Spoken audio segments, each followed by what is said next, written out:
Oh no! Baxter Stockman just flew off with the Retro Mutagen.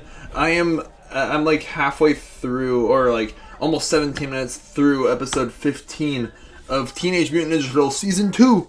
The lonely mutation of Baxter Stockman, where Shredder is just so fed up with Baxter failing him that he forces Baxter to become a mutant, more specifically a fly-themed mutant. And April fell into the pool of mutagen. And I was so like, no! At first, because I thought she was going to transform. Right? But nope, it turns out that she's immune to mutagen, and like hopefully they can turn her dad back soon. I think it's interesting how like Shredder insists on Donnie giving April's dad the Retro Mutagen instead of him. It's almost like Master Splinter has just gotten so used to not being human that he's just like okay with being a rat for the rest of his life. We'll see if it ever changes back. Or like how things will play out, I guess, with the way this plotline is going. But anyways, I also wanted to talk about Mickey 17 in this video. This is gonna be one of those like Turtle Tuesday episodes where like I review both 2 Ninja Turtles episodes and a movie I just got home from seeing. I saw the long-awaited Mickey 17, directed by the Oscar-winning director of Parasite, Bong Joon-ho. He also directed a Snowpiercer. As it stars Robert Pattinson. He's an expendable. He's set years in the future where like Earth, where people are trying to colonize other planets, and he's the Expendables. They just print out copies of him, kind of like the movie Groundhog Day, but not really, of him doing these ridiculously dangerous jobs on this alien planet, and he dies, 16 times in movie falls Mickey 17, but like by accident they make another clone of him, Mickey 18, and a lot of insanity just goes down from there. Like most people, this was one of my most anticipated movies of the entire year. Bong Joon-ho, the director, he was blasted into, just the mainstream, light with Parasite. That was the first movie to win, the first foreign language film to win the Oscar for Best Picture. I can totally understand why that movie is a contemporary classic. And Snowpiercer, I've only seen, the first 20 minutes, I want to say, of Snowpiercer. That is definitely a film I have to get back and I have to revisit when I get the chance. And oh no, the Retro Mutagen just broke and April's now throwing a fit. Anyways, yeah, Mickey 17, now that I finally have seen the film, it's definitely got some issues. I feel like it tries to be just too much at once. It's a sci-fi, it's an action movie, it's a comedy, it's a romance, it's a drama. Now, blending genres has worked before, and it did work for the most part for Mickey 17, but I'm just saying, there's, Bong Joon-ho as the director, he's kind of known for social commentary. There is a very over-the-top allegory about a certain figure that we all know of through Mark Ruffalo's character and his wife, played by Toni Collette. And April O'Neil's dad is back to human. Yes. But yeah, there's a lot of just really over-the-top, trying to be satirical moments, trying to make others, trying to make the audience laugh. And there's other plot lines. There's this love triangle that happens, and there's, there's all this, talk about stuff on Earth. The narrative of this movie is, the first half of the film, at least, is quite jumbly. It jumps back and forth between the spaceship and this ice planet, and jumping back to what Mickey's life was like on Earth before he left to start over, basically. And there's plot points that get rather confusing, and it does get kind of difficult to follow. And I feel okay, they're trying to colonize a planet, but of all planets, why is it covered in why an ice planet like Hoth from Empire Strikes Back? Why not a planet that's more lush and is more has better environments, an alien world similar to Pandora from the Avatar films?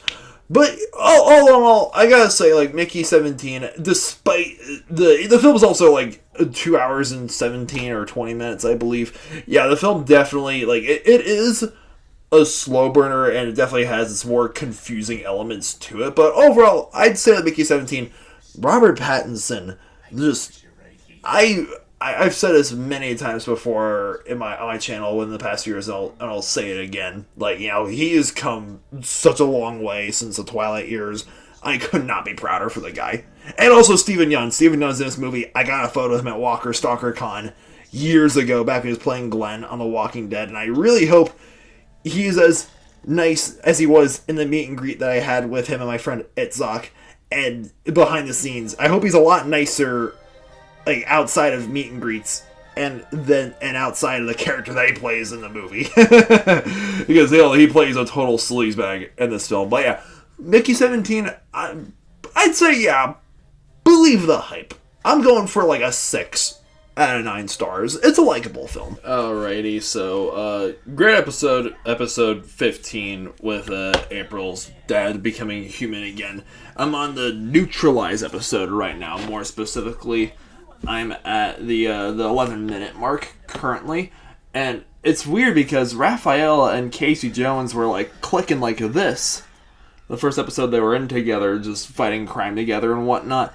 This episode though, like, Casey keeps like, get himself hurt and in trouble, and Raphael's like, no, you need to sit this one out. Like, when it comes to aliens from other dimensions, you don't know what you're doing.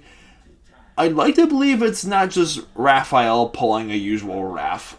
I'd like to believe it's him just being genuinely concerned for Casey as his friend, right? Or it goes both ways. And the Neutralizer, okay, I love the Neutralizer's design, the one who works with or I was about to call him Spike, his mutant name is now Slash. I do find it interesting how, like, the Neutralizer, both him and Tiger Claw are using, like, laser guns. It's funny because their bodies are basically weapons, right? They're huge mutants with claws and teeth, and yet they still use, like, futuristic sci-fi weapons, like laser weapons, like laser guns and whatnot. And also, something I forgot to mention earlier in the video, like, last episode, there was talk about Baxter being like, oh, wait, Shredder, like, I got mutant rhinos and mutant pigs coming along the way. It's like, oh, that is an obvious foreshadowing to Bebop and Rocksteady in this series. And the way that episode ends with Shredder just being like, hey, I need you to make these mutants for me. So, again, I know that Bebop and Rocksteady are going to appear at some point in this series. I'm just very curious to see when. Alright, so I just got done watching the episode 16, Neutralized.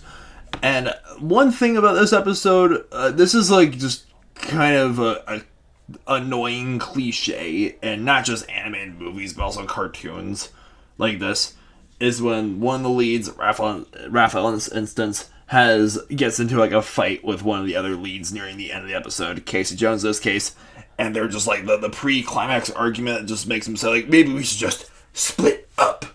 And of course Casey just leaves the mission. Then he comes back in time to fight the giant Krang robot being hijacked by the Neutralizer with his explosive hockey pucks, which, again, that action scene definitely made up for it. Like, the scene with all the Krang bots and the giant Krang android and, like, a Neutralizer kind of betraying, Slash when he goes after Turtles because, Slash was like, hey, I thought we were in this just to fight the Krang. They were helping us. It's like... But Neutralizer, I think he's gotten so carried away, like other characters on the show, he's gotten so carried away with his thirst for vengeance that he lets that cloud his judgment, which is why I've always been very weary of, like, revenge. It's just not it can lead you down a slippery slope, because, when people feel wronged by others and they want, like, payback, it's like, the old phrase, like, 2 wrongs don't make a right. Like, I understand Neutralizer wanting to get back at the Krang specifically, but it's not an excuse to go after innocent people or other mutants like Slash or, the Turtles in this case. But yeah, all in all, great episodes. I honestly, it's getting kind of late. I still gotta edit this video, right, and do some laundry, but I'm like really tempted to just keep watching more episodes after this, and then rewatch them again to review them for next week, for you guys. Anyways, thank you so much for turning into an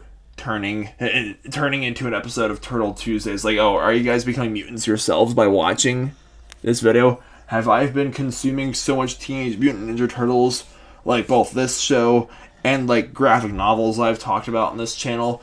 Have I been consuming so much TMNT that I'm becoming a mutant or a ninja or a turtle myself? Oh, geez. That's a pretty big thing to ponder as I go to bed tonight, I guess. Or, okay, here's a question for you guys in the comments.